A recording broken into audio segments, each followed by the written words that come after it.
Me había quedado en la sola fide, ¿no? La sola fide, al contrario de todas las otras solas, no es tan sencilla de explicar, no se puede poner en una simple oración como hice con todas las demás.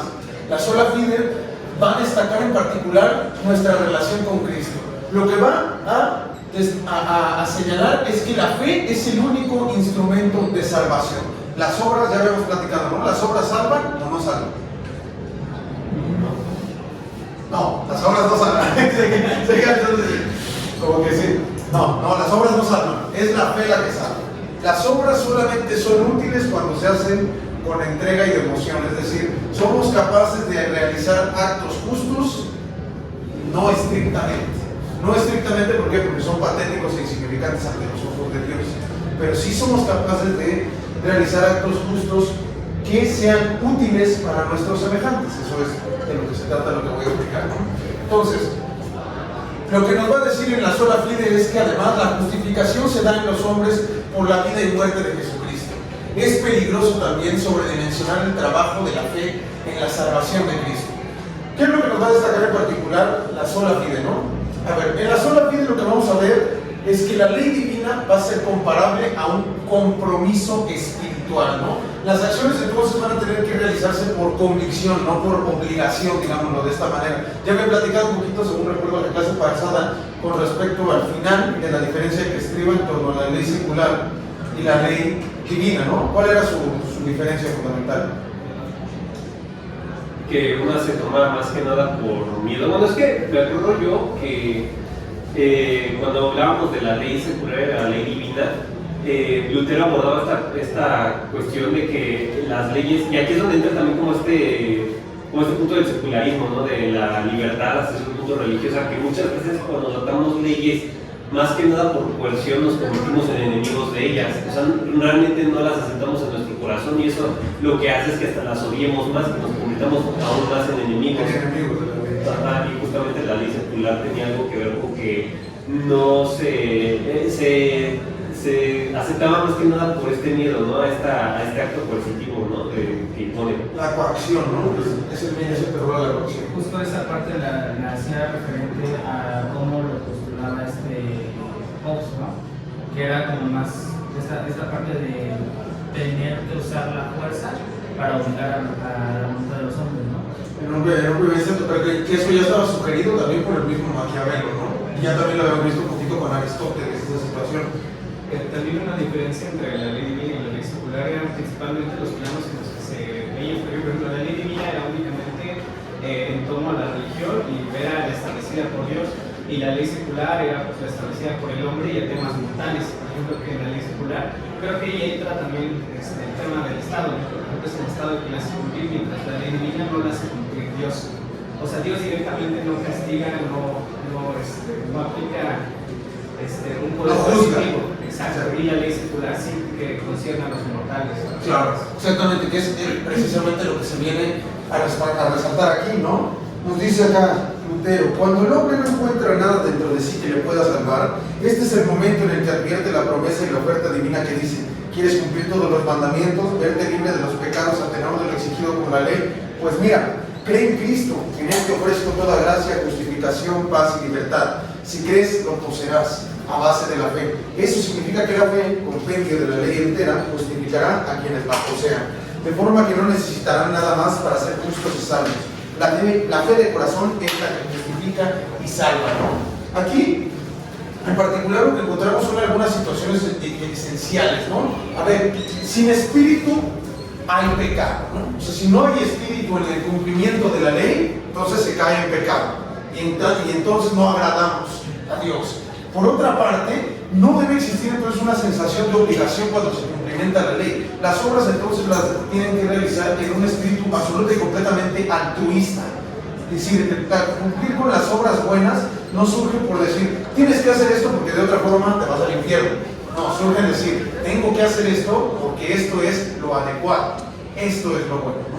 Entonces, ahí en particular lo que vemos es que la ley secular es satisfecha por las obras, ¿no? Y actúa sobre las obras y las acciones que se materializan, digamos.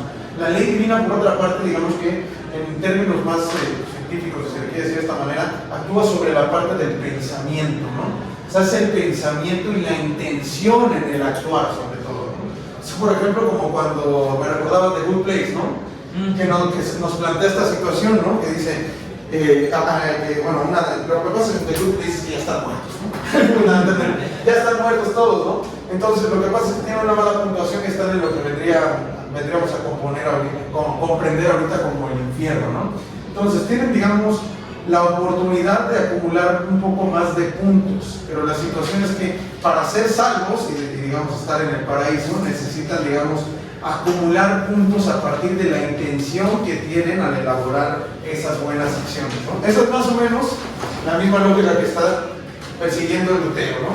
Entonces, la ley secular, por otra parte, lo que vamos a ver es que absorbe al cuerpo, ¿no?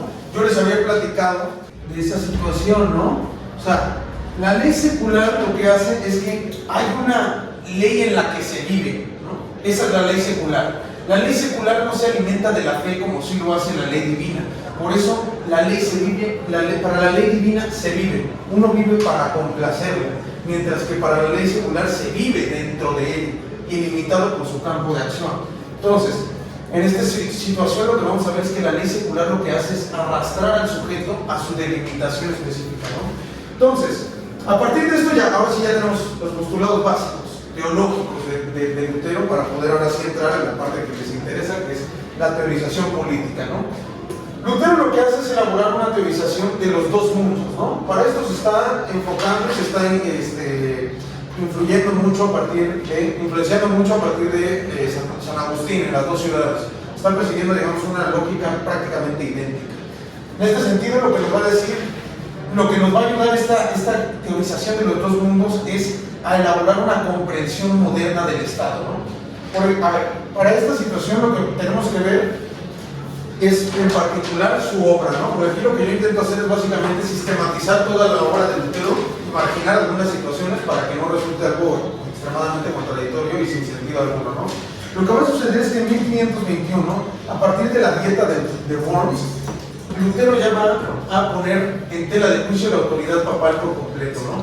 Es decir, a partir de este momento Lutero ya no va a pensar únicamente como un cristiano, ya va a empezar a pensar como un alemán, ¿no? Y a partir de esa situación también vamos a tener la insurrección en la guerra de los campesinos y en 1530 las confesiones de Habsburgo, ¿no? A partir de precisamente esta contradicción aparente que se crea entre su espíritu cristiano y su espíritu alemán, es que digamos, parece que el nexo fundamental de su obra va a verse completamente corrompido, ¿no? Va a ser muy difícil a partir de estos momentos históricos establecer una especie de seguidilla o lógica en su comprensión teórica, ¿no? Ahí es precisamente donde se destaca la contradicción y la pérdida de sistematización de su pensamiento, ¿no? Pero bueno, ¿de qué se tratan los dos mundos fundamentalmente? Se trata básicamente de una justificación teológica de la necesidad del Estado, ¿no? ¿Por qué? Porque el Estado lo que se va a plantear es que es creado y deseado por Dios. Es cosa semejante a lo que va a establecer Dante Alighieri y Santo Tomás de Aquino y San Agustín, ¿no? Entonces, en esta situación lo que se va a crear es una especie de separación tajante, una separación tajante que va a ser muy burda y extremadamente porosa, no va a ser absoluta, ¿sí? Entonces, la separación tajante, ¿dónde se va a dar específicamente? En la diferencia de estas cosas, de la ley divina y la ley secular, fundamentalmente. Vamos a ver si una parte que sea, más bien una subordinación del poder religioso al poder civil. Eso es fundamentalmente de lo que se trata. Entonces, esto nos va a plantear fundamentalmente también la única posibilidad de revuelta. En Lutero lo que tiene también de novedoso es plantear la posibilidad de la rebelión. Lo que pasa es que para esta teorización de los dos mundos, lo que va a hacer Lutero es plantear, hay tres murallas fundamentales que la Iglesia Católica ha construido en torno a la religión cristiana. Lo que tenemos que hacer es abolir esas tres murallas, tenemos que derrumbarlas, ¿no? Entonces, eso lo va a plantear en esta obra, a la nobleza cristiana de la nación alemana acerca de la reforma de la condición cristiana. Aquí, todavía en el nombre, quiero resaltar dos cosas, ¿no? ¿A quién lo está dirigiendo? A la nobleza cristiana. Es decir, esa ya es una obra fundamentalmente política, número uno. Y número dos, ya es de la nación alemana. Habíamos hablado antes que se trataba del Sacro Imperio Germánico, que habíamos dicho está escindido. Esta es parte muy importante, porque a partir de este trabajo es que a Lutero se le va a dar ese mote de el padre de la patria alemana. Y es que ya se va a empezar a utilizar ese mote, lo alemán. Por eso digo, hay un momento en el que Lutero piensa como un cristiano, y aquí, como vemos, ya está pensando como un alemán, y está destinando la obra para los políticos alemanes y cristianos, ¿no? Entonces, esa es la parte fundamental.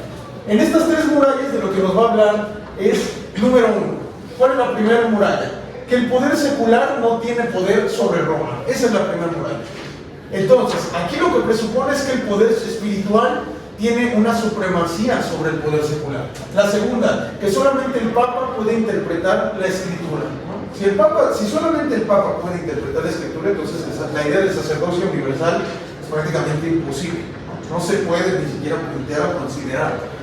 Luego, número 3, que nadie puede convocar un concilio excepto el Papa, ¿no? Es básicamente, esta situación quiere decir que básicamente el Papa tiene un control absoluto de la estructura jerárquica y orgánica, no solo jerárquica, la orgánica con respecto a la cristiandad.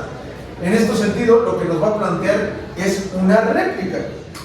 Aquí lo que nos va a decir primeramente Lutero es lo siguiente, ¿no? Terminó un concilio libre y verdadero y han intimidado a reyes y príncipes para que crean que sería contradictorio, que sería contra Dios el no obedecerles a ellos. Los romanistas se han situado en la segura fortificación de estas tres murallas para practicar todas las villanías y maldades que ahora estamos viendo.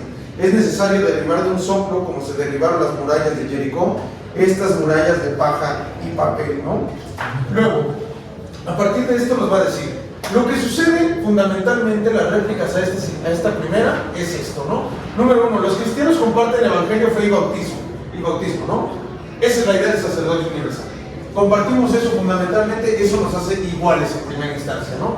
A partir de esa situación lo que hace es una crítica a la organización y distinción clerical, ¿no? Y ahí es donde plasma estas palabras que a mí, estas son las más basadas, yo todavía me acuerdo cuando las leí la primera vez, hasta se me erizó la piel, ¿no? Quien ha salido del bautismo puede gloriarse de estar consagrado sacerdote, obispo y papa, ya que todos nosotros somos igualmente sacerdotes y nadie debe darse importancia y atreverse a desempeñar ese cargo sin nuestro consentimiento y nuestra elección, pues todos tenemos igual poder. Esta parte es importante, igual poder. Lo que es común, nadie puede tomarlo por sí mismo sin la voluntad y el mandato de la comunidad.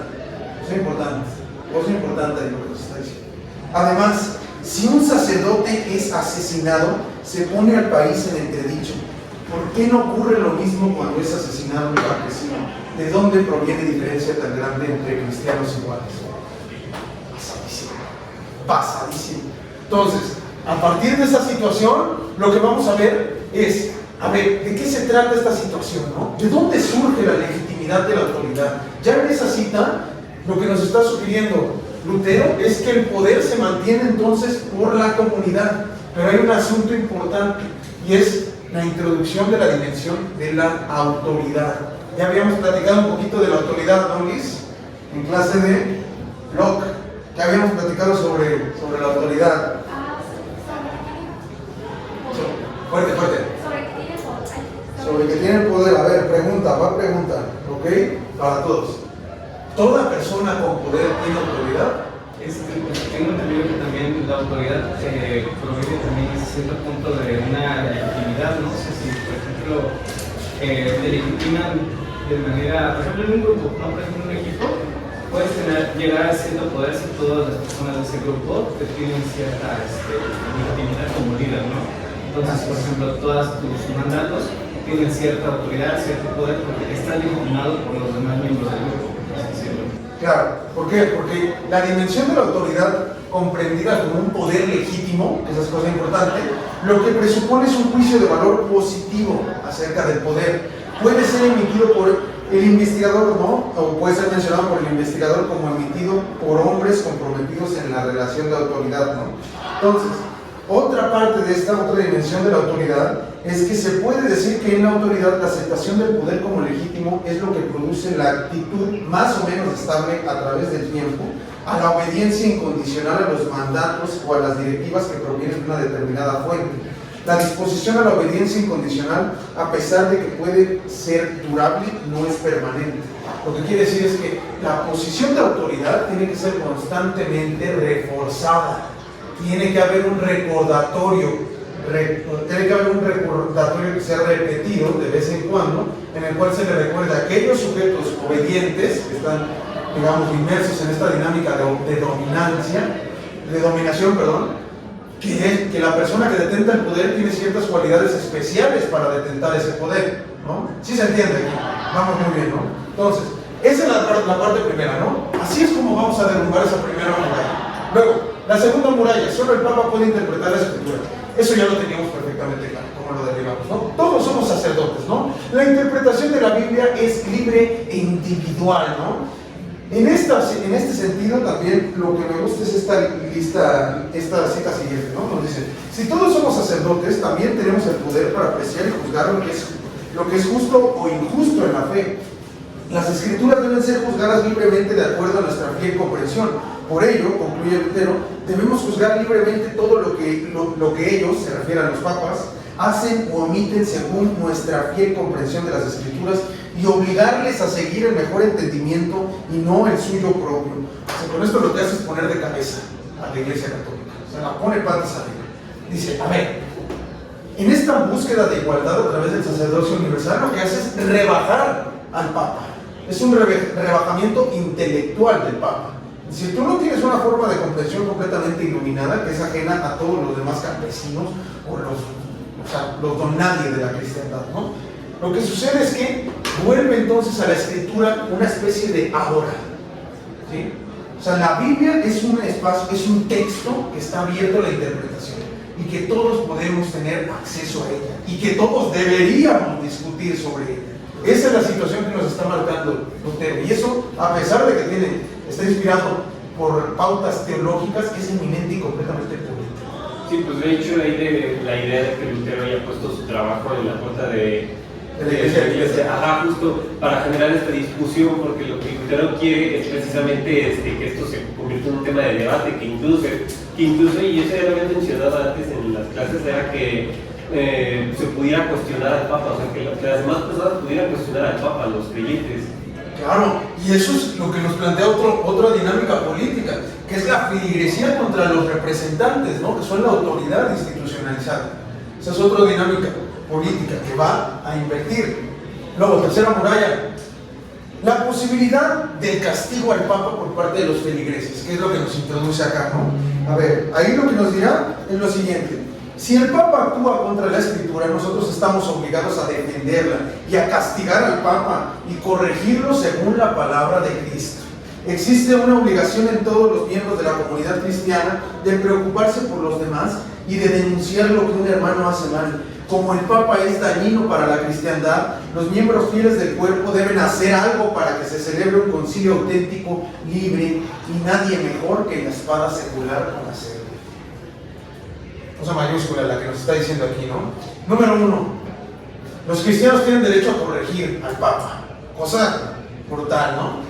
Número 2, está estableciendo ya en el final de la cita, cuando dicen, y nadie mejor que la espada secular puede hacerlo para establecer un concilio libre. Ahí lo que está diciendo es, lo que tenemos que buscar es la subordinación del poder eclesiástico a la espada secular. Eso es lo único que nos puede garantizar un concilio libre. Ahí lo que ya nos está planteando es entonces la dimensión de una protolaicidad. Ya habíamos platicado sobre qué es la laicidad y la diferencia con respecto a la secularización, ¿no? Entonces, a partir de eso nos va a surgir otra pregunta, ¿no? ¿Puede un cristiano utilizar la espada secular para castigar el mal? ¿Sí o no? Y ahí es donde ya empieza a meterse en asuntos medio escabrosos, ya en la forma que tiene de decirlo, en el que nos va a decir: estás obligado a servir a la espada y a apoyarla con todo lo que puedas, con tu cuerpo, tus bienes, tu honor y tu alma, pues es esta una obra que tú no necesitas, pero que es útil y necesaria para todo el mundo y para tu prójimo. El cristiano debe oficiar hasta de verdugo, no con la idea de venganza o de devolver mal por mal, sino por el bien de tu prójimo y para el mantenimiento de la protección y de la paz de los demás. Si te toca fungir como asesino, porque eso es un verdugo, si te toca fungir como asesino dentro de la dinámica secular, como cristiano debes cumplimentarla. Y no por venganza, y no por placer, sino para mantener el orden, básicamente, es a lo que se refiere. Vi varias preguntas, a ver, espera. Vale. Bueno, yo nada más quiero añadir algo, que igual sí, bueno, leí en tu tesis, que justo las acciones buenas que se hacen, bueno, entre los cristianos no es para Dios, sino que es para los demás.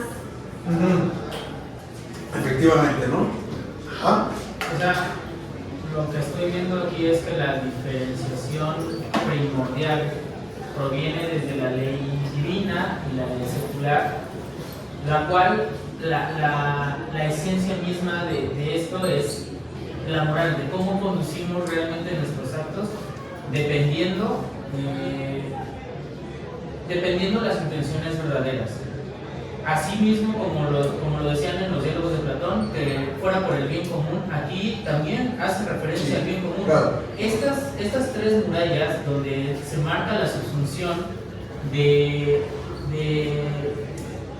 la vida secular ante las instituciones que embisten a sus autoridades, realmente lo que está poniendo aquí en duda es la fetichización o la divinización de estas instituciones y de sus autoridades, haciendo evidente que lo más importante es el bien común, porque sí, bueno, al menos en Lutero, porque esa es la intención de Dios, ¿no? Entonces, si todos estamos sirviendo a Dios, realmente lo que importa es el bien común, el bien de mi prójimo, y eso debe ser marcado, así como en Platón era hacia el bien común, aquí es la brújula, es la moral para dirigirnos hacia el bien común. La brújula es Dios. Sí, o sea, la brújula es Dios, porque en el sacrificio de Cristo, Él está establecido como la autoridad moral universal, porque su sacrificio es perfecto. Digo, eso ya te lo perdiste un poquito en la clase pasada, ya lo hablamos. Pero bueno, ajá. Pero a lo que voy es que justamente esta moral, que la moral universal es Dios, se supone que es la que dirige el actuar de los hombres por medio de la fe, ¿no? Sí, claro. Entonces es lo que necesito comprender, Ajá. y es como la analogía que quiero hacer como referencia Con Platón. Sí, claro. Porque ya había platicado, también yo me había hecho una anotación semejante a este Mauricio en la clase pasada. Yo le decía, lo que pasa con este Lutero es que recupera mucho a San Agustín, que es un neoplatónico, ¿no? San Agustín es el primero en recuperar, digamos, esta idea de los dos mundos o las dos ciudades es recuperada precisamente de la teorización platónica, el mundo de las formas y el mundo de las ideas, básicamente. Entonces, sí, claro, o sea, sí está profundamente enlazado, ¿no? Ok, ¿había otra duda? Ya no me acuerdo. No, ok, bien. ¿Qué es lo que vimos en particular de esta cita, la pasada que recuperé, no? En particular, lo que vamos a notar es que Lutero no tiene un problema con la relación de dominación. De hecho, la relación de dominación que se establece dentro del Estado la ve como divina y natural, ¿no? Incluso la misma existencia de la violencia no es un problema en sí, ¿no? ¿Por qué? Porque esta dominación y el uso de la violencia dentro de esa dominación lo que va a garantizar es un orden. Y eso es fundamental para Lutero, ¿no? Eso es a lo que más miedo le tiene, al desorden, básicamente. Entonces, la ley secular, ¿para qué va a servir? Para mantener y generar el orden social, ¿no?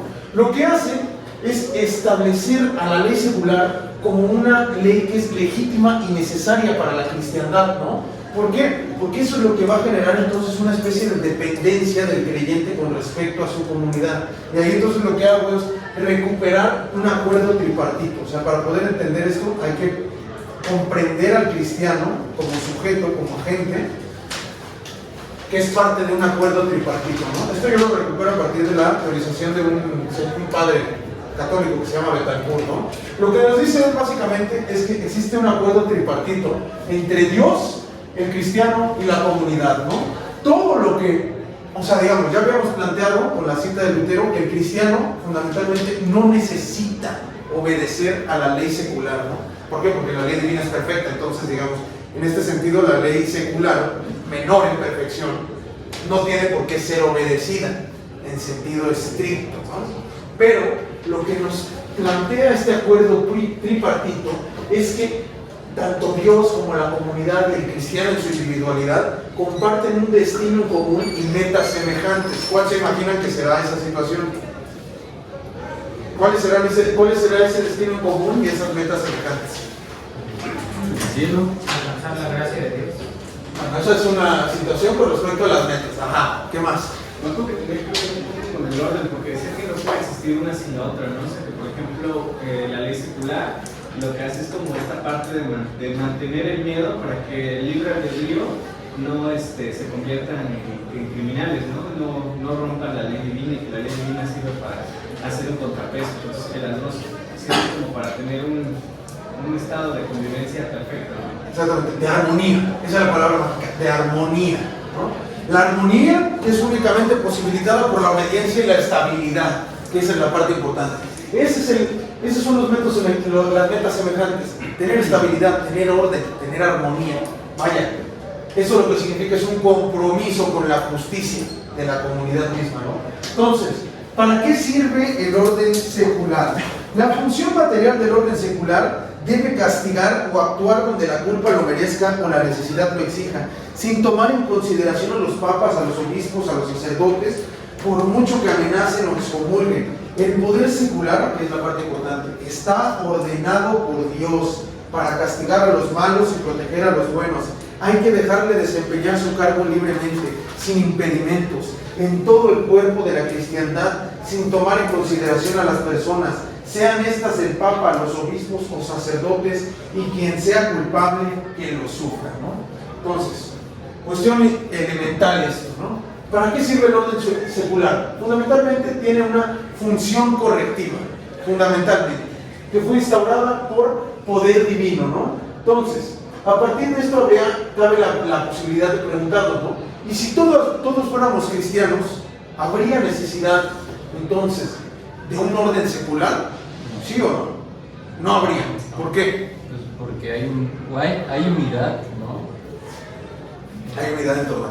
Pues me refiero de que pues, si todos son cristianos hay una unidad nada más, o sea, es como lo que mencionabas con Platón, de que si solo hay, es que se me fue como la idea real, pero si hay muchas cosas es difícil mantener el orden, si hay una nada más, pues es lo ideal, ¿no? Claro. A eso me refiero. Sí, efectivamente, ¿no? Exactamente, justo eso era lo que iba, ¿no? O sea, si todos fuéramos cristianos, entonces básicamente el mundo sería básicamente la ciudad perfecta, la ciudad bella de Platón, ¿no? Entonces, lo que hace Lutero a partir de esta situación es básicamente marcar, a ver, aunque no hay necesidad para el cristiano de la ley, lo que va a hacer es entonces reconocer la pluralidad del mundo.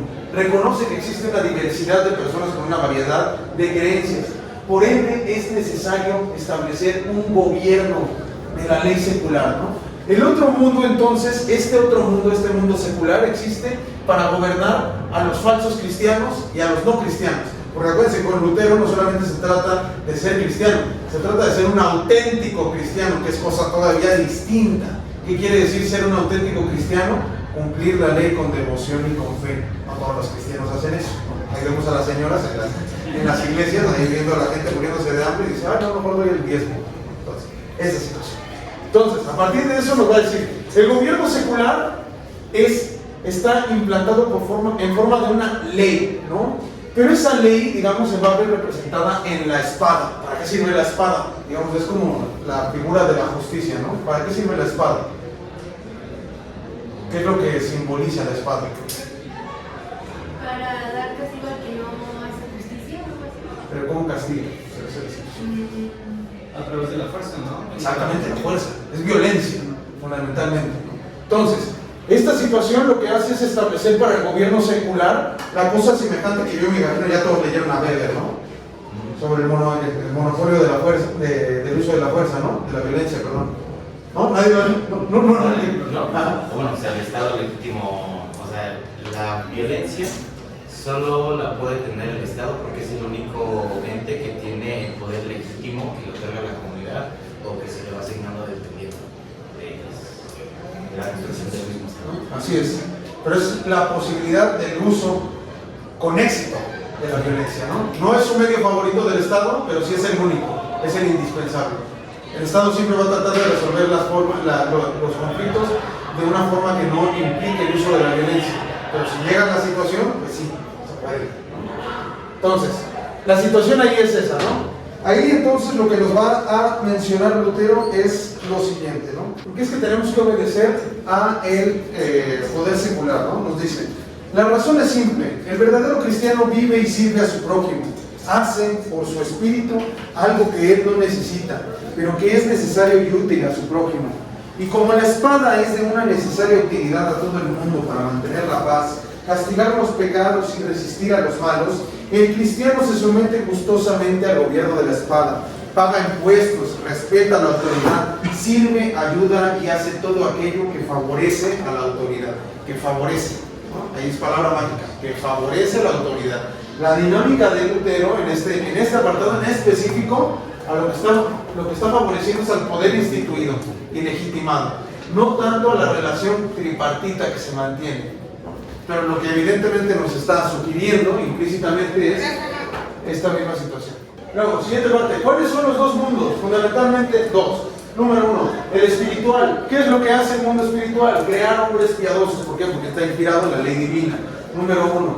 El secular lo que hace es poner límites a la maldad natural de los seres humanos. ¿Por qué? Porque ya habíamos hablado sobre esto con el asunto de la naturaleza caída, ¿no? ¿De qué se trataba la naturaleza caída? ¿Era de que teníamos derecho a la vida eterna? No, la naturaleza caída. Al revés. Pues ¿por qué nos morimos entonces? Por el pecado. Entonces. Ajá, tenía que ver con que nuestro castigo era hasta cierto punto el tema de que las mujeres iban a tener los dolores de parto, van a sufrir la menstruación cada mes, y que el hombre estaba condenado también a una vida de que iba a perder todo este tema de la inmortalidad, de la protección, y que su castigo iba a ser como la espalda, ¿no? Sí, tiene que chambear, tiene que talachar, tiene que salir a talachar. Ajá. Y la naturaleza caída, dijimos entonces, es, digamos, ¿de dónde surge? El pecado original, que es la soberbia, ya platicaba, ¿no? Tomarse a uno como principio de uno mismo. Uno es el principio de uno mismo. Entonces, la situación con la naturaleza caída es que lo que nos marca es que todo lo bueno proviene de Dios, ¿no? Era lo que habíamos platicado. Todo lo bueno proviene de Dios. Todas las acciones buenas surgen de Dios. Todas las acciones malas son consecuencia de nosotros. Eso también es un poco de Platón, ¿no? Exactamente, es lo mismo que Platón. Es lo mismo que Platón, exactamente, ¿no? Entonces, bueno, ya quedó claro eso, ¿no? Para eso existe el mundo secular, ¿no? Lo que nos dice es que, básicamente, en este mundo secular va a contar con la capacidad de utilizar la violencia, digamos, gracias a Dios, o sea, digamos de una forma curiosa, irónica, ¿no? Gracias a Dios. ¿Por qué? Porque Dios es quien le dio esa capacidad de violencia al mundo secular, ¿no? Lo que nos va a marcar Lutero aquí es que hay una necesidad de que existan ambos, ¿no? ¿Por qué? Porque si solo existe el mundo secular, lo que va a pulular entonces es la hipocresía. Se va a satisfacer la ley, sí, pero no porque se quiera hacerlo, sino porque se tiene que hacerlo. Si solamente existe el mundo espiritual, lo que va a generar es que la maldad pueda pulular sin freno, ¿no? Me genera una duda. Entonces, porque es que no veo que plantee en ningún punto cuestionar la legitimidad de la justicia ante estos actos. La da por hecho porque entonces Dios así lo quiere, o cómo es el asunto. ¿Legitimidad de cuál justicia? O sea, por ejemplo, de utilizar la espada. Se supone que como fue mencionado hace un poquito, ¿no? O sea, el cristiano se somete gustoso al imperio de la autoridad. Al imperio del Estado, ¿no? O sea, esto suponiendo que el uso de la espada o el uso de la fuerza va a ser justo porque así lo quiere Dios. Me imagino que lo tiene como implícito, o ¿por qué no lo cuestiona? Tengo entendido que es porque son dos cuestiones diferentes. O sea, por ejemplo, para lo que se refiere con el tema de la espada, o sea, yo entendí que el tema de los dos mundos se refiere justo al mundo espiritual, que es todo lo que concierne a Dios, y el otro es como el mundo mortal, que creo que ya se refiere al tema de las leyes. O sea, creo que la espada se refiere a las leyes. Las leyes se supone que tendrían que estar basadas en lo que tendría que querer Dios, porque son los buenos cristianos los que van a formular esas leyes, son los que van a aplicar esa justicia. pero no esté tan justificado porque esas leyes tal cual, la espada no la usa Dios, o sea, Dios no es el que te castiga con la espada ni el que te orienta a saber qué castigar, sino es el mismo Estado, el mismo hombre el que utiliza esa espada, someterme a las leyes, para castigar esos delitos que mantienen el orden. Sí, o sea, pero si estamos manteniendo estas dos ideas de lo divino o el topos uranos, y el mundo secular, entonces la ejecución de esta fuerza está, como lo acabas de decir, lo está haciendo un hombre, y por tanto podría ser, a pesar de que estén las leyes podrían no ser justas. Entonces, esa es la cuestión que estoy viendo que... Lutero no es Marx.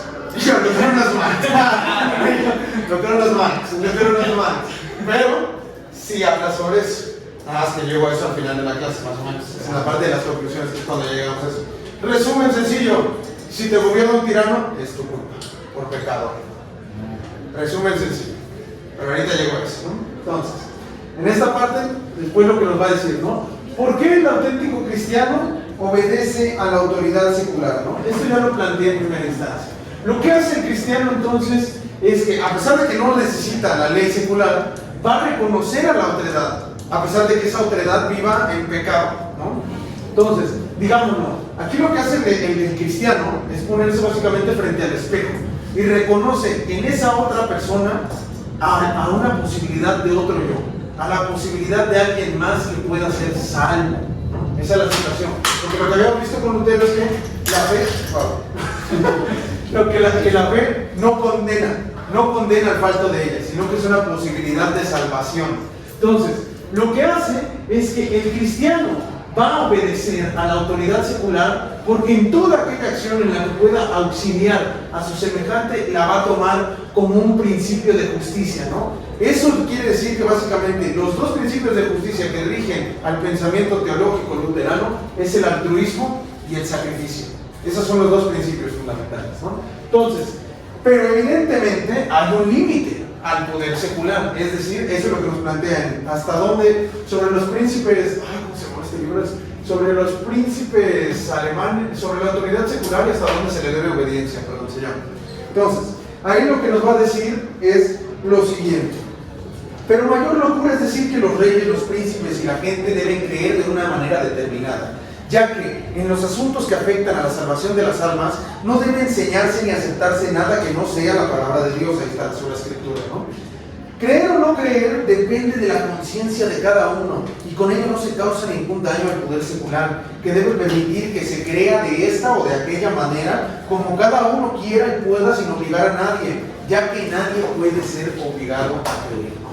Entonces, ¿cuál es el límite, no? El límite para el poder secular es que el poder secular no puede dictarle a la población cómo debe creer. No puede decirle en quién creer, no puede decirles tampoco cómo creer, ¿no? No puede tampoco elaborar leyes espirituales. No puede tampoco obligar a la gente a creer. Lo que nos está planteando aquí Lutero, en esta apartero, es un prototipo de laicidad, ¿no? Es decir, establecerle límites al poder secular para decir, tú no te puedes inmiscuir en lo que le toca al reino espiritual. Tienes que marginarte de esa actividad. Eso es un fundamento del Estado moderno. Eso es. Entonces, a partir de ahí nos dice, la fe es libre, y lo más dañino para la comunidad es que se obligue a la gente a creer. Eso es lo más dañino, ¿no? Ya habíamos hablado de las enfermedades del Estado, ¿no? Esa es la enfermedad del Estado para usted, que se obligue a la gente a creer en algo que no quiere. Entonces, por otra parte nos dirá, la justicia que se hace por propia mano es imperdonable, porque supone una usurpación del poder secular, ¿no? La justicia por propia mano lo que nos va a plantear es que dentro del Estado de Lutero, la organización social parte de algunos postulados básicos y elementales de lo que es el contractualismo. Es decir, se tienen que ceder ciertas libertades, igual que en Hobbes. Tiene que haber un juez imparcial para que la gente no tenga que hacer justicia por propia mano, es decir, igual que Locke. Y a partir de eso nos dirá entonces que el Estado sí surge como un monopolio de violencia que se puede establecer con respecto a otros cuerpos. Esto es fundamental, esto es parte fundamental de su autorización política, ¿no? Y ahora sí, llegamos a esta parte. ¿Qué pasa si la injusticia la comete la autoridad? ¿No? Nunca vamos a alzar los puños en contra de ella. Nunca. Jamás. ¿Sí? Sí aceptaremos entonces toda injusticia que el Estado realice. Porque esa es la actitud del auténtico cristiano, ¿no? Resistir y sobajarse, ¿no? Nos dice dos cosas. El que la autoridad sea mala y justa no excusa el motín o la rebelión. Castigar la maldad no corresponde a cualquiera sino a la autoridad secular que lleva la espada. Es mayor la injusticia cometida por los campesinos, pues le arrebatan a la autoridad su poder. Son mucho más ladrones e intentan algo peor que lo que ellos han hecho. Y luego nos dirá lo siguiente, ¿no? Lutero afirma que no hay que resistir al mal ni a la injusticia. Hay que desear el bien a los que nos ofenden, rezar por los que nos persiguen, amar a nuestros enemigos y devolver bien por mal. En síntesis, el derecho cristiano consiste en resistir a la injusticia, en no desenvainar la espada, en no defenderse, en no vengarse, en ofrecer el cuerpo y los bienes para que los roben que los quieran. Eso es. ¿Ya te resolvió la duda? Así como nosotros perdonamos a los que nos ofenden, eso es lo que... Exactamente. Y eso es lo que está planteando. Que pongas la otra mejilla. Bueno, había visto una interpretación distinta de eso de la otra mejilla, que era como que en aquel tiempo era una expresión de dominio o de sujeción, de intento de sujeción hacia su persona. Entonces, esta nueva interpretación que vi era que poner la otra mejilla era demostrar que no me habías lastimado o que no me habías oprimido. Claro. Poner la otra mejilla era como decirte, no me dolió por quitarle. Efectivamente. Y digo, a final de cuentas, porque el cristiano, la realidad es que la religión cristiana está bastante inmiscuida por un espíritu masoquista. A los cristianos, digamos, les acrecenta en su autoridad moral el ser humillados, sobajados. ¿Quiénes son los santos? Todos los que mueren de una manera martirizante. Todos, ajá. No, nada más pensar en Jesús, ¿no? Pues cómo murió en la cruz. Cómo murió, o sea, desangrado. Antes de morir, todo lo que llevó, ¿no? Esa tortura masiva que llevó Y eso es lo que pero es una violencia sin respuesta. O sea, Jesús no luchó. Se sometió por completo a la violencia que le impusieron injustamente. Incluso hasta San Pedro, él pidió que incluso lo crucificaran de cabeza, que era mil veces peor que ser crucificado, ¿cómo dice? Pues normalmente. Porque, ajá, precisamente porque no se creía digno de morir de la misma forma De la que misma su forma que maestro. Jesús. Exactamente, ¿no? O sea, la cruz invertida no es un símbolo satánico, es un símbolo cristiano en realidad. Es la cruz de San Pedro, efectivamente, ¿no? Entonces, bien, pero ahora sí, necesariamente toda injusticia tiene que tener un límite. ¿Cuál es el límite que sí marca Lutero al respecto, no? Cuando hay ataques por causa de fe. ¿Por qué? Porque si este es el mayor, lo más dañino para la comunidad, lo mismo será que la mayor injusticia sea un ataque por causa de fe. En ese caso, si el cristiano responde, sí se le debe excusar, porque él sí lo toma como una legítima defensa, ¿no? Entonces, lo que vamos a destacar en conclusión de esta situación es que lo más criminal es más criminal, un rebelde que un asesino, ¿no? La rebelión legítima va a surgir entonces de una intromisión del poder secular en asuntos espirituales. Cuando el poder secular se intromete en el dominio del reino espiritual, ahí es cuando dices, no, ahí hay que marcar el límite y ahí sí se le puede resistir al poder secular. Es solo hasta ese momento. Entonces, a partir de esa situación nos dirá, la autoridad eclesiástica, por otra parte, no tiene ni autoridad ni tampoco se le debe obediencia, ¿no? Nos dice, y si el Papa promoviese una guerra, hay que resistirle como a un monstruo, tanto a él como a los príncipes, reyes o incluso al emperador. Solamente las autoridades seculares derivan sus poderes de Dios, mientras que el poder del Papa es el resultado de maquinaciones humanas y del anticristo. O sea, el Papa es el anticristo. Es lo que está diciendo ahí Martín Lutero, ¿no? Ahí básicamente lo que nos está estableciendo es, a ver, el Papa no obtiene su poder de Dios. La autoridad secular sí obtiene el poder de Dios. Por otra parte, eso lo que nos va a marcar es una sacralización del poder político, que es cosa distinta a una separación. ¿Por qué? Porque si el poder el poder de ejercer la violencia te lo está dando Dios, lo que quiere decir es que el poder secular es el auténtico vicario de la misión de Dios sobre el mundo. Eso es lo que está haciendo, es cosa mayúscula eso, ¿no? Entonces, a partir de esto, de sacralizar el gobierno secular, lo que hace es convertir al gobierno secular en el representante legítimo de Dios en la tierra. Eso lo que abre las puertas es al absolutismo.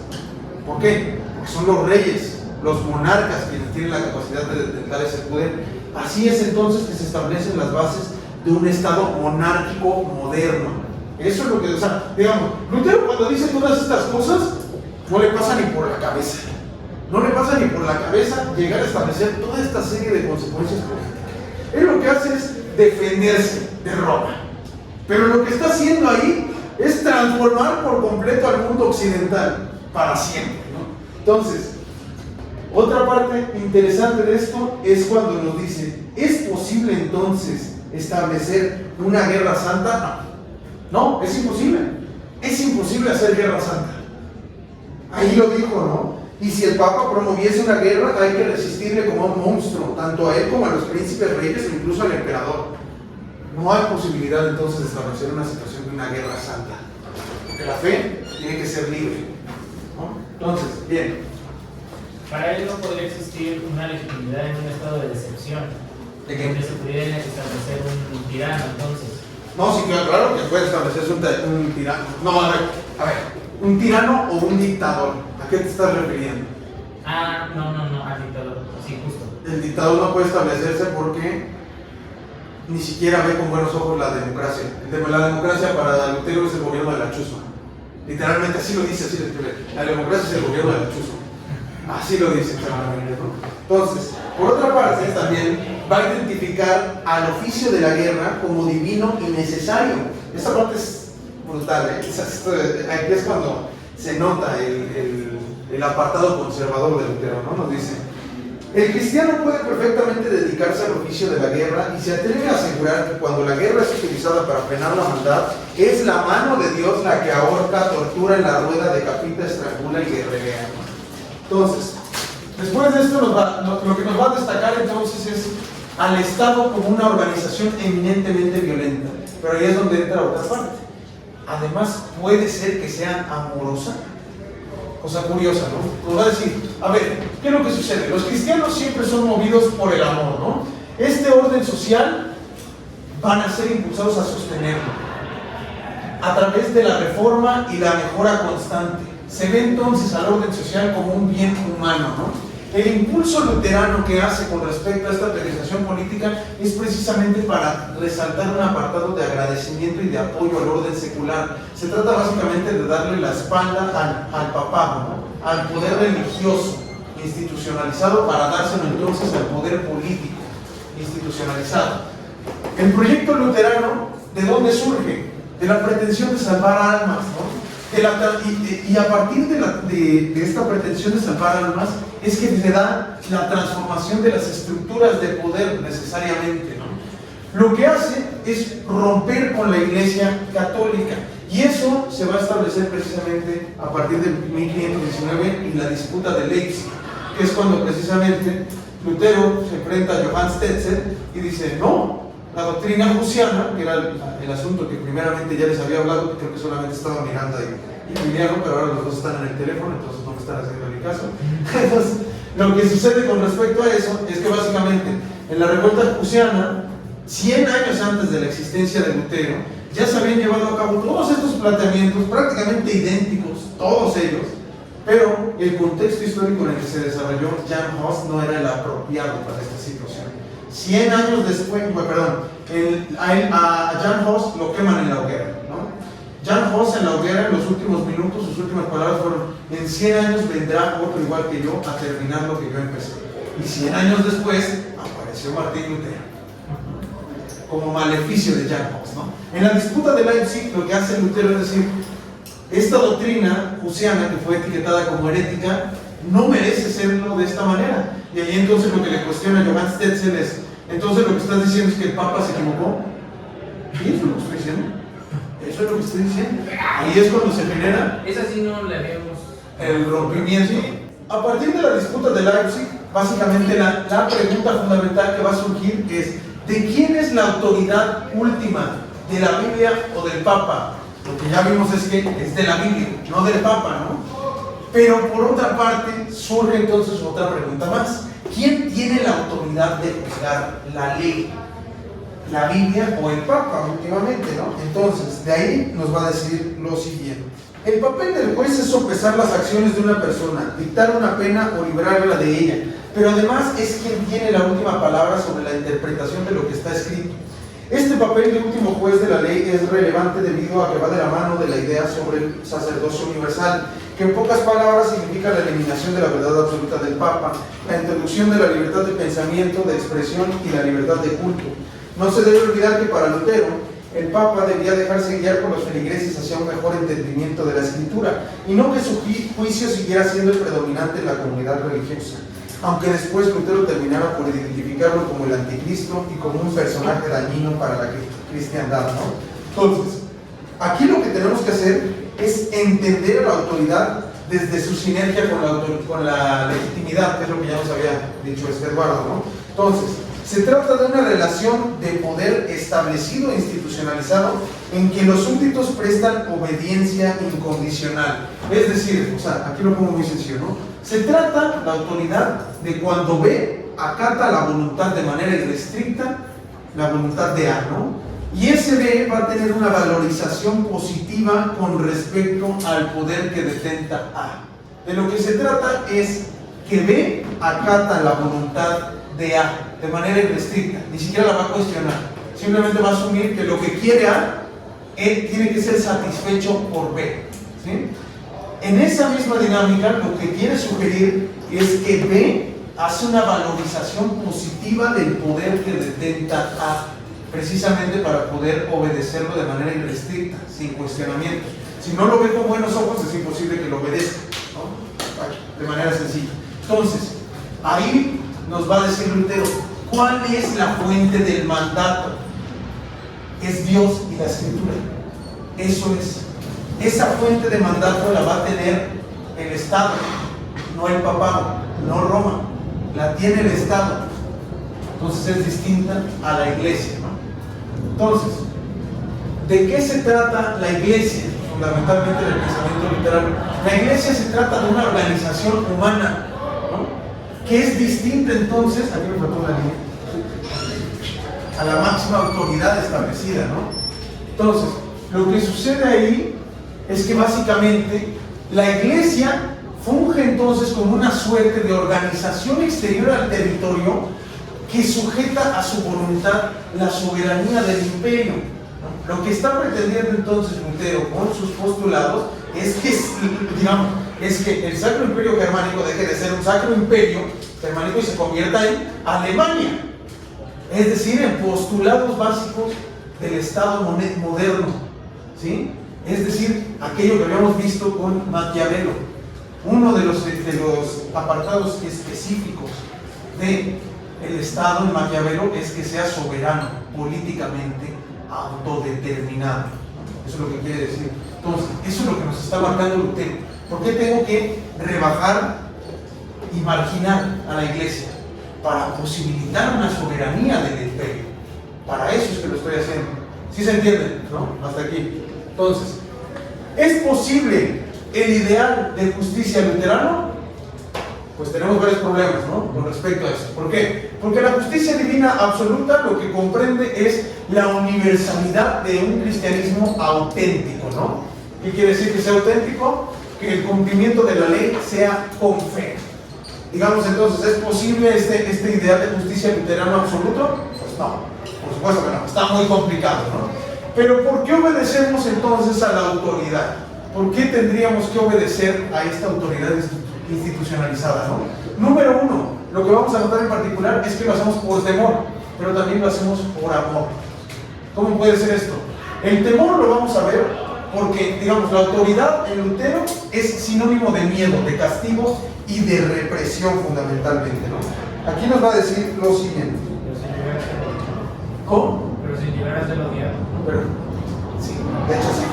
Nos dice, perdón. Sí, de hecho iba justo a participar sobre eso, porque precisamente este tema, o sea, es precisamente esta parte, ¿no? De que alguien que detente el poder, o sea, un tirano, alguien que es absolutamente malo, que probablemente por mucho miedo que le tengan, al final ese miedo desemboca en odio, y ese odio al mismo tiempo lo que lo lleva a su propia destrucción. En cambio, si se le tiene cierto grado de amor, pues también tiene cierto grado de legitimidad, y por ello es que puede hasta prolongar su autoridad, ¿no?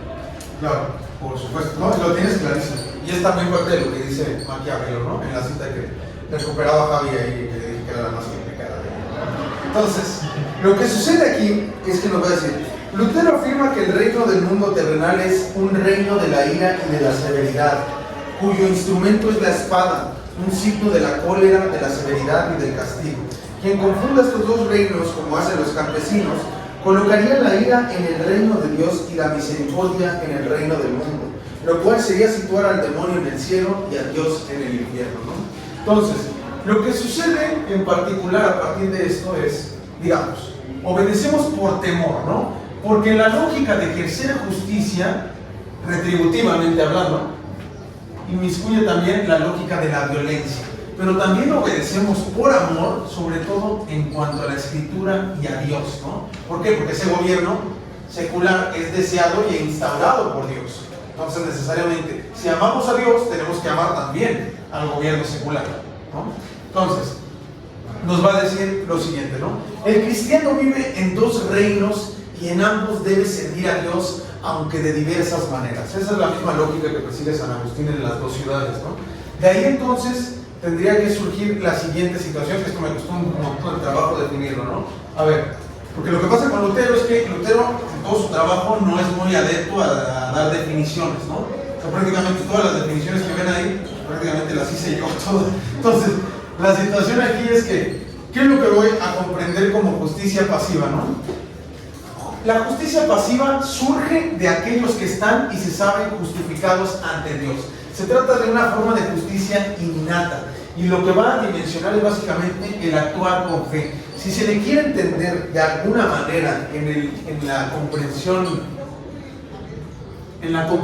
moderna, tendríamos que estar hablando aquí de una dimensión de libertad positiva, ¿no?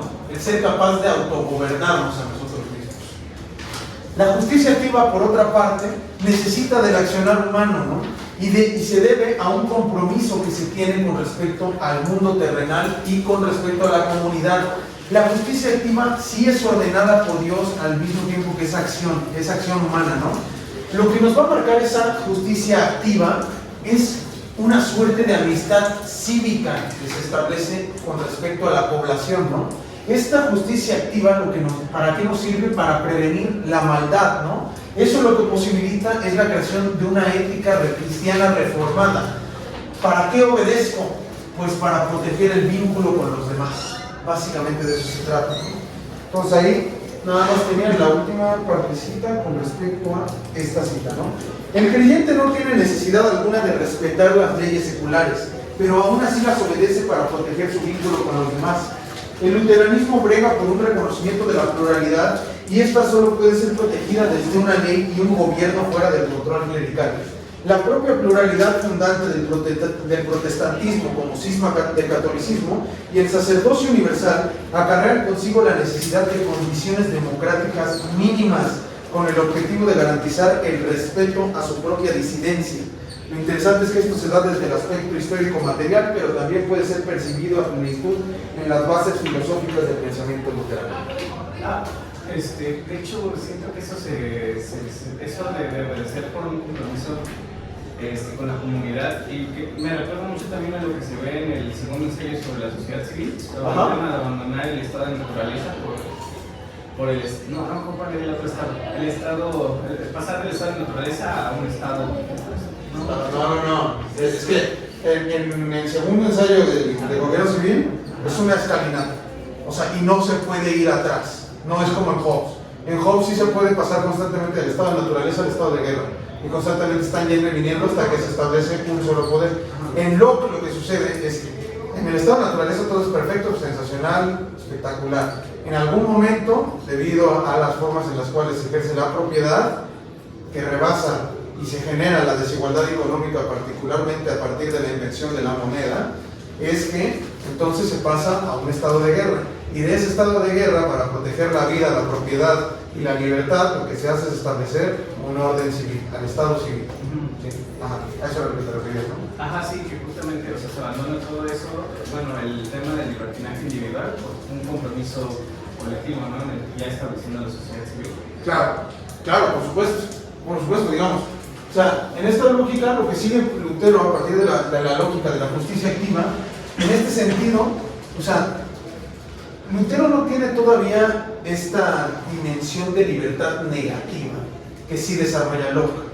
Por eso es que, o sea, este es el primer postulado, digamos, apenas está partiendo de algunas situaciones con respecto a marcarle límites al poder político en referencia a la dimensión de la fe. Que la fe, lo que sí, y era lo que les estaba hablando la clase pasada, la fe es una dimensión única y exclusivamente individual, que es cosa distinta a la salvación. Una cosa es la fe, otra cosa es la salvación. La salvación sí es colectiva, siempre es colectiva y en comunidad. La fe es individual, es cosa distinta, ¿no? Entonces, pues sí, pero sí. ¿Otra duda? No, ok. ¿Por qué la salvación es colectiva?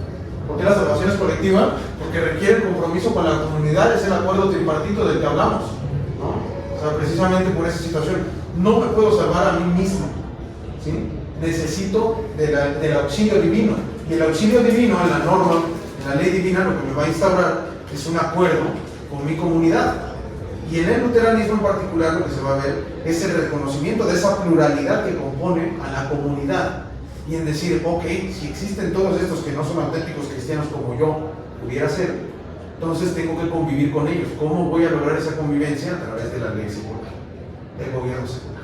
Para eso es que lo necesito. ¿Sí? ¿Sí se entendió, no? Ahora sí ya se entendió perfecto. Entonces, bien. Luego, ¿qué opina Lutero de la tiranía y la democracia? Ahora sí, ¿no? La tiranía es un gobernante, este gobernante absoluto y abusivo, porque sí lo reconoce como un gobernante abusivo, es consecuencia de los propios pecados de la comunidad. O sea, digamos, aquí esto lo está rescatando. Él nunca leyó a Santo Tomás, pero Santo Tomás dice exactamente lo mismo en la monarquía. Dice, si hay un tirano, es por consecuencia de los pecados de la población. Ese tirano surge del sentimiento de ira de Dios hacia el pueblo en su generalidad. Digamos, el tirano es el castigo divino. ¿Sí? Ese es el castigo divino para la comunidad política. Eso es de lo que nos está hablando, ¿no? Entonces, disfrútalo votar. Sí, sería exactamente cobija cristiana. Entonces sería exactamente esa situación, ¿no? Entonces, bien, a partir de eso nos va a decir, pues básicamente cuando el pueblo experimenta la tiranía, no pasa nada para los cristianos. ¿Por qué? Porque la tiranía fortalece a quien la sufre, ¿no? Como les digo, ahí es este apartado masoquista de la cristiandad, ¿no? Entonces, a partir de eso nos dirá, aquel sufrimiento enaltece su moralidad ante el martirio, ¿no? Entonces, a partir de ahí nos diría, ¿cuál es la mejor forma de gobierno de acuerdo con Lutero? Una monarquía cristiana, fundamentalmente. Una monarquía cristiana que esté limitada. Tiene que estar limitada por dos cuestiones. Los deberes morales, que son los deberes morales de todo cristiano, y, por supuesto, por la ley secular. Es decir, una monarquía cristiana constitucional. Así, como tal, ¿no?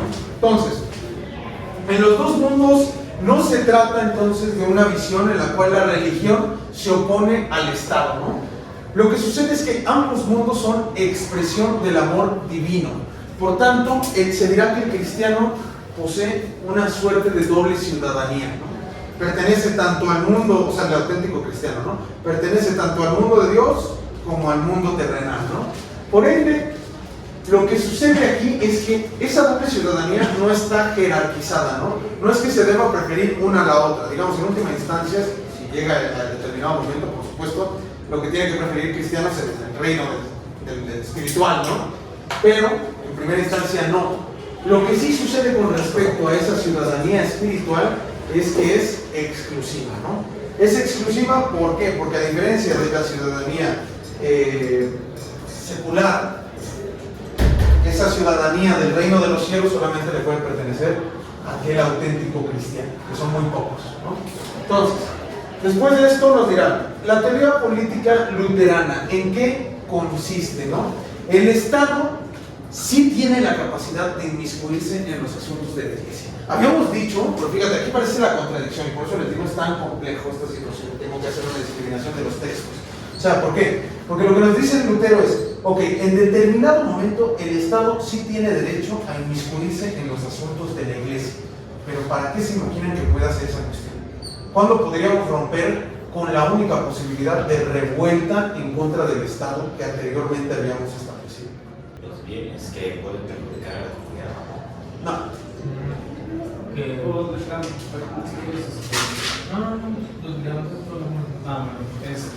Podría ser que, por ejemplo, cuando la Iglesia supere la autoridad del Estado o empiece a poner en peligro su autoridad territorial. Bueno, sí, eso es un momento evidente, ¿no? Pero, digamos, si la Iglesia pretendiera eso, ¿no estaría rompiendo con su misión santa? Habíamos dicho que no tiene derecho a hacer la guerra, el Papa, ¿no? Y que había que resistirlo. Por tanto, se habría perdido de su misión cristiana en primer lugar, ¿no? Entonces, el Estado tiene derecho a inmiscuirse en las materias de la Iglesia para restaurarle sus propios valores cristianos, ¿no? Eso, para eso es cuando se puede inmiscuir, según Lutero, ¿no? Entonces, a partir de eso, lo que vamos a ver en particular es que entonces el Estado cumple una doble función en Lutero. Tiene una función espiritual y tiene una función terrenal. Digamos, aquí lo que está haciendo Lutero es establecer desde ojos positivos al cesaropapismo. ¿De qué se trata el cesaropapismo? Pero es un cesaropapismo distinto, porque no es un cesaropapismo católico, pero fundamentalmente que cumple la misma función, ¿no? ¿De qué se trata? El cesaropapismo se trata de unir el poder religioso y el poder político en una sola persona. Que habíamos dicho es el monarca, ¿no? Digamos, es el fundamento del absolutismo. Esta es la situación que vamos a ver en el Estado de Lutero. En Lutero, el Estado funge como un poder único, y no solo el Estado, sino el rey mismo. El rey mismo funge como un poder único, que es soberano y con autoridad. Ese soberano, ¿por qué lo es? Por Dios mismo, ¿no? Y aquella dimensión que tiene la autoridad es el Estado secular, ¿no? Entonces, el Estado secular va a incluir, es redundante eso, perdón, pero bueno, la autoridad surge de la secularidad, ¿no? Entonces, a ver, en esta última parte lo que nos va a recordar Lutero es esto, ¿no? Nos dice, la Iglesia luterana se somete a los intereses del poder temporal con el propósito de servir a cabalidad las necesidades políticas y jurídicas de la cristiandad, sin que por ello Lutero renuncie jamás a su convicción monacal que conceda a la Iglesia la más excelsa y elevada posición en la tierra, de tal modo que el rol espiritual siempre prevalece por sobre todo factor temporal. Lo que sucede ahí es que el Estado es el factor unificador de la espiritualidad. Por ende se dirá que un Estado propiamente ordenado va a cobijar necesariamente a la cristiandad. El Estado entonces, ¿cómo actúa? Pues como el brazo coercitivo de Dios sobre la tierra, básicamente, ¿no? De eso se trata. Entonces, ¿dónde vamos a encontrar ahora sí esa diferencia entre los dos mundos? Ahora sí, o sea, ya, lo perfectamente explicado, ¿no? La vamos a encontrar particularmente en la dimensión de la obediencia, ¿no? ¿Qué es lo que se quiere hacer con la obediencia? La obediencia va a surgir, la obediencia lo que va a generar es una estabilidad, ¿no? ¿Qué es lo que significa la estabilidad? Una prevalencia de un orden, ¿no? Entonces, básicamente, lo que sucede con Lutero es que en primera instancia no va a comprender la dimensión de la armonía, ¿no? Entonces, esta armonía únicamente va a poder surgir o va a ser establecida no en la interacción que se mantiene entre los individuos o entre las comunidades, sino en primera instancia en la interacción que se da entre los dos mundos, es decir, que uno no se inmiscuya en las acciones del otro, a menos de las situaciones que ya hablamos anteriormente, ¿no? Entonces, lo que sucede es que esa armonía, no le interesa que esa armonía se dé en la relación entre los gobernantes y los gobernados. A él no le importa esa situación. Lo que le importa es básicamente que la Iglesia se separe del Estado, del quehacer del Estado. Esa es la diferencia fundamental. El quehacer de la iglesia no le corresponde al quehacer del Estado, pero al Estado sí puede que le corresponda un poco de la parte del quehacer de la iglesia, ¿no? Entonces, a partir de esa situación lo que vamos a ver es que va a comprender a la obediencia como un bien necesario, ¿no? Nos dirá lo siguiente. Otra vez, la obediencia a la autoridad es en sí misma un bien, el único fundamento sobre el que puede construirse una vida social y política estable. Pero el hombre caído debe ser sometido y obligado a mostrar una conformidad externa con las reglas necesarias de la vida social. De lo contrario, se volvería un salvaje. La coacción es al mismo tiempo un yugo para el pecado, un constante recordatorio de la naturaleza divina, de la ley moral y del medio por el que Dios en su misericordia otorga al hombre el gran don de una vida social pacífica, ¿no? Entonces, a partir de esa situación lo que vemos es que el poder secular básicamente es instaurado por Dios. ¿Qué podemos hacer si el poder secular actúa con injusticia ante nosotros? Tenemos dos opciones fundamentalmente: huir o soportar. Nada más. La rebelión ya la habíamos establecido, ¿no? Solo hay una sola cosa en la cual se le puede resistir. De otra forma, o huyes o soportas, panzona. No hay de otra. Entonces, la situación ahí es que cuando el poder secular comete una injusticia, pierde legitimidad divina, pero no pierde autoridad. Es cosa distinta. Ahí ya entonces no se trata de autoridad como poder legítimo. Se trata de autoridad como poder institucionalizado, que es cosa distinta. ¿Sí se entiende por qué? ¿O no? Sí. Sí, no. ¿Cómo? ¿Qué sí se entiende? ¿Por qué se entiende? Porque yo creo que todos los demás no entendieron. Tiene que ver con el tema de que, o sea, sigue teniendo el poder para ejercer coerción. O sea, aunque pierda un poquito de legitimidad en lo divino, porque pierde esta facultad de ser justo, sigue teniendo cierta autoridad, porque pues, sigue teniendo, o sea, está establecido constitucionalmente y todas esas reglas están validadas de manera intersubjetiva, ¿no? O sea, por eso sigue teniendo cierta legitimidad y sigue teniendo cierta acción de coerción. Sigue teniendo autoridad, ¿no? Pierde legitimidad divina, pero no autoridad, ¿no? Entonces, en este sentido, vamos a tener que visualizar a la ley secular como una que es entendida y generada por la razón, contrario a lo que sucede con la ley divina, que es generada por Dios mismo, ¿no? Entonces, lo que nos va a decir es esto. El reino del mundo es el reino donde se practica la ley según su uso político. En este sentido, el reino terrenal es el reino de la ley, lo que Lutero también sostiene verbalmente expreso, pero solo hay una obligación y esta es la ley de Dios. La ley divina puede no ser suficientemente eficaz en el orden temporal en su uso estricto, pero sí en su ámbito propio, es decir, como una ley dicha. Ahora bien, aquel que predica la ley divina inculca mandatos que originariamente provienen de la ley natural. Por tanto, no debemos meternos en lo que el gobierno y los sabios deciden y prescriben con base en la ley y en la razón.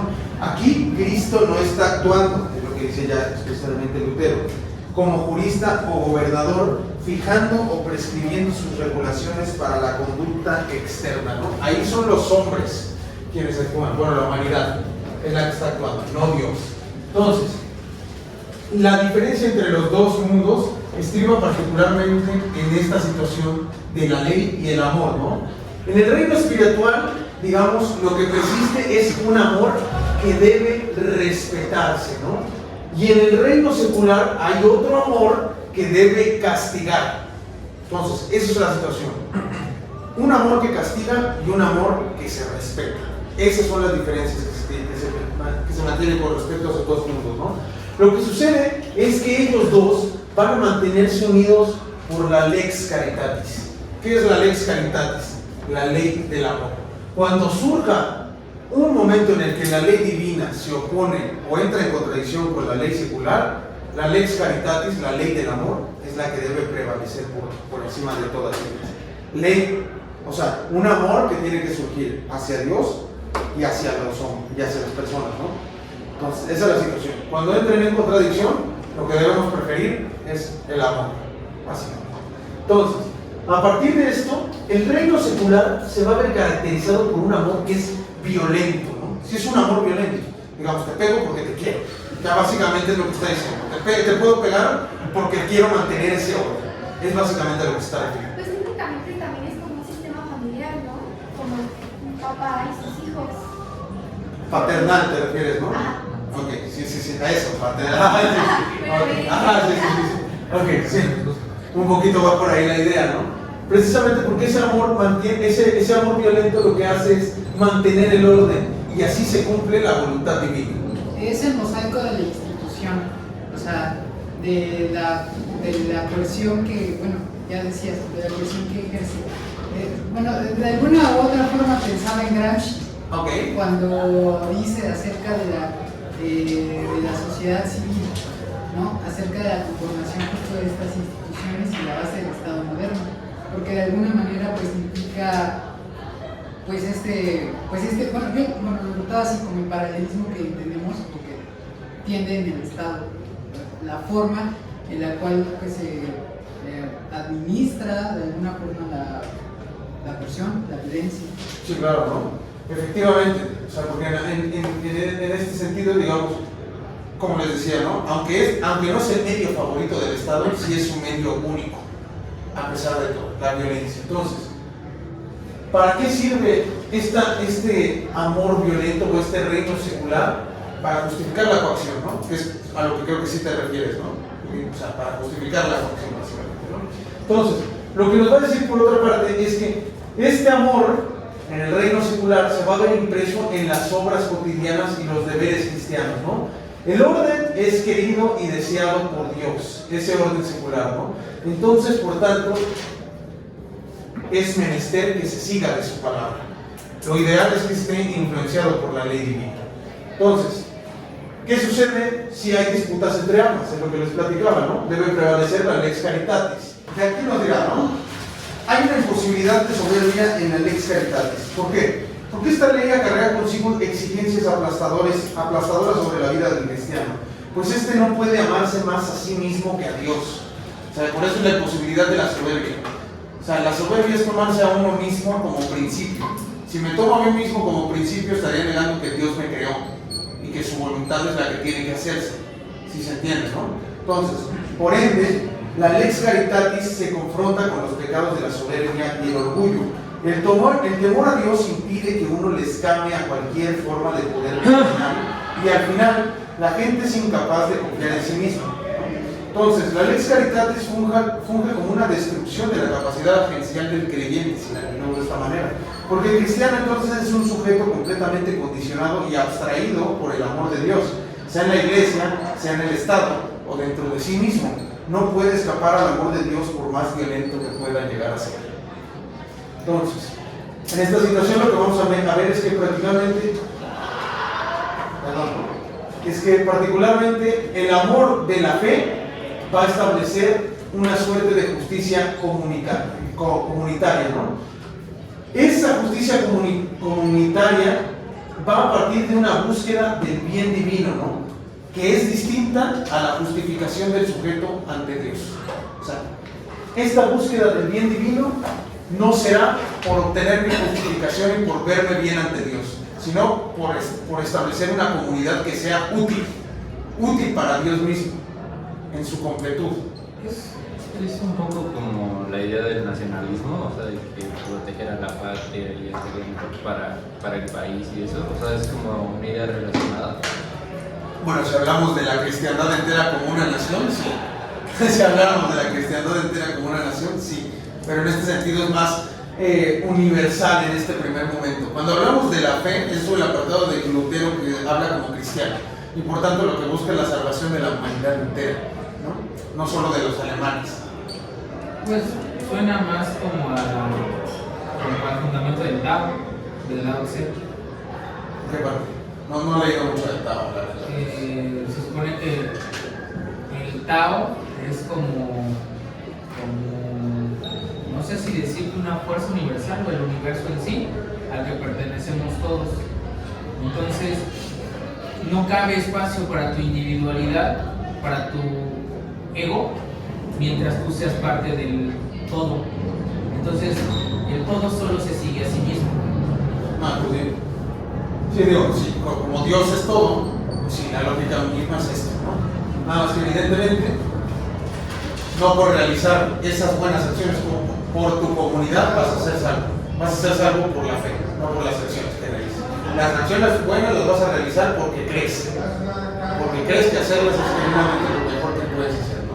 Entonces, llegamos ahora sí al final y dimos la vuelta en círculo. ¿Puede el hombre realizar altos justos? Al final, después de haber visto todo esto, lo que podemos decir es que sí, sí puede, pero solamente los cristianos. Los cristianos son los únicos que pueden hacer actos justos. Ten la lógica del Lutero, ¿no? ¿Por qué? Porque esos actos justos no van a ser útiles para Dios. Para Dios son insignificantes. Son insignificantes y patéticos. Esa es la palabra literal que utiliza. Son patéticos.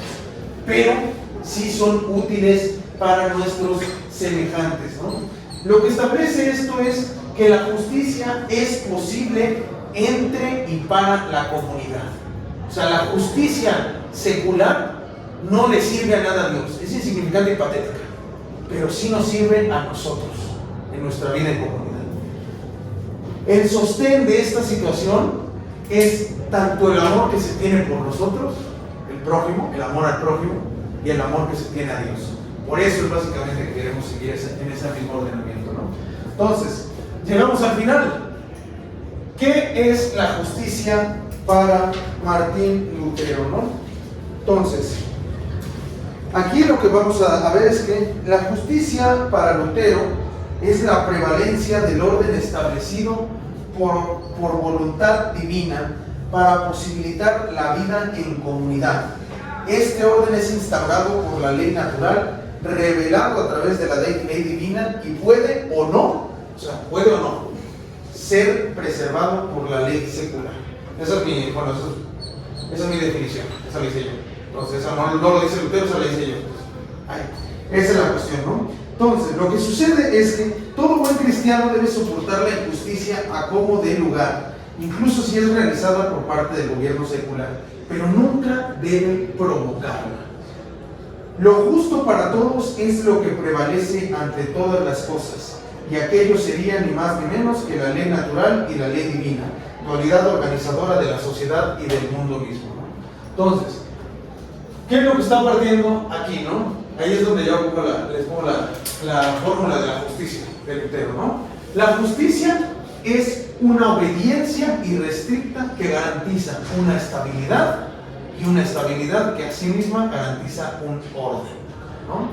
Esa obediencia, ese orden es sostenible y alcanzable por una obediencia estricta a la autoridad, ¿no? Esa autoridad que cuenta con una posibilidad de coacción.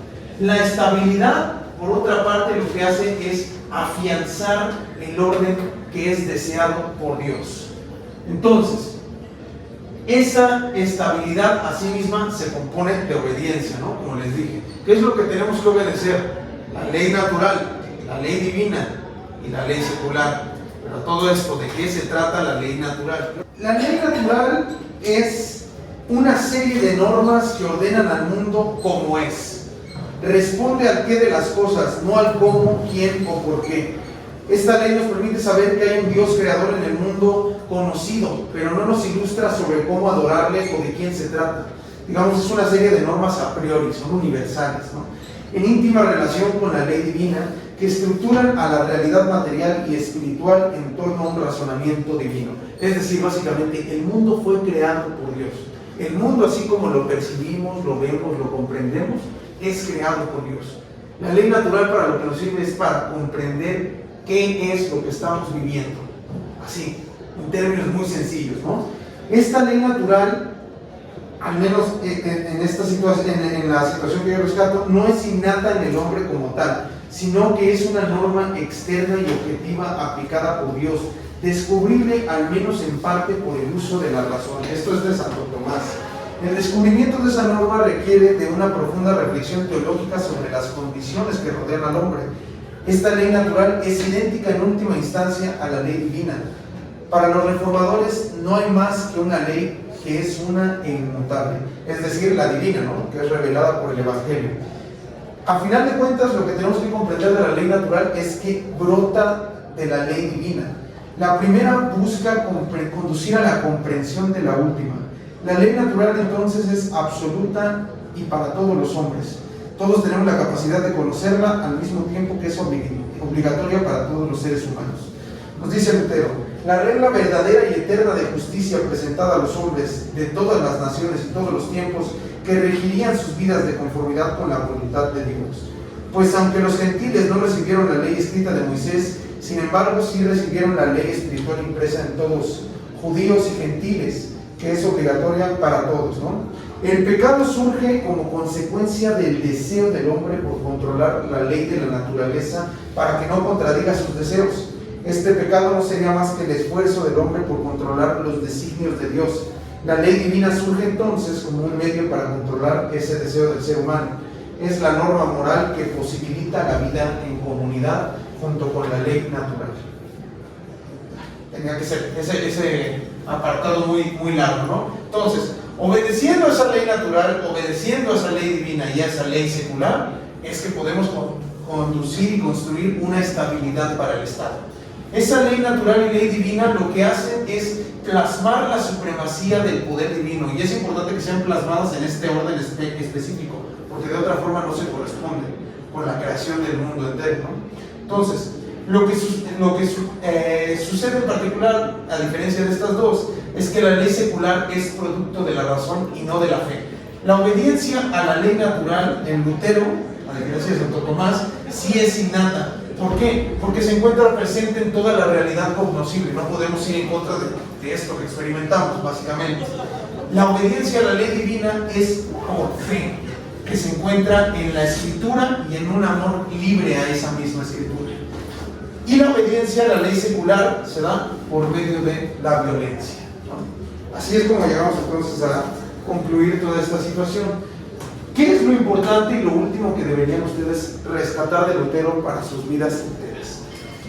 Número 1, como ven, o sea, básicamente aquí, prácticamente todo esto es esfuerzo de sistematización. O sea, Lutero, cuando escribió la gran mayoría de todas estas cosas, no era porque él trajera en su cabeza: voy a reformar al Estado como ha sido comprendido a día de hoy, no quiero provocar una serie de revueltas políticas a lo largo de todo el Sacro Imperio Germánico, quiero transformar a Europa. No, nada de eso, nada de eso. Cuando a Lutero en la Dieta de Worms le cuestionaron: necesitamos que te retractes, porque tus ideas están a punto de sacudir básicamente a la Iglesia como institución y al poder político en su totalidad. Y cuando plasmándole incluso el programa político que todas estas ideas pudieron haber impulsado, aún así que dijo Lutero: no quiero ni deseo retractarme de nada, y me vas a tener que obligar, porque por mi voluntad, de mi voz, no lo vas a escuchar. Entonces, ¿qué es lo que estaba haciendo Lutero aquí? Prácticamente un drama personal, fundamentalmente. ¿Por qué? No, es que es sencillo, pero eso es muy importante. Eso es muy importante lo que hace Lutero, porque es lo que deberían hacer todos ustedes con sus trabajos. O sea, decir, lo que estoy diciendo, lo que escribo, o sea, cuando lleguen ustedes al final y se titulen, lo que estoy aquí poniendo es el trabajo de mi vida. Porque al final de cuentas le van a dedicar una parte de su vida. Y lo voy a defender hasta la muerte. Eso es lo que hace Lutero. ¿Por qué defendió la salvación por la fe, con todas las consecuencias políticas que podemos ver? Porque es el trabajo de su vida. Porque negarse y arrepentirse de todo lo que plasmó ahí en la Dieta de Worms hubiera sido arrepentirse de quién es él. Sería dar un paso atrás en la identidad. Esa es la enseñanza mayúscula que tiene Lutero para todos ustedes. En que lo que digo, lo voy a defender. Aún así me cueste lo que me cueste.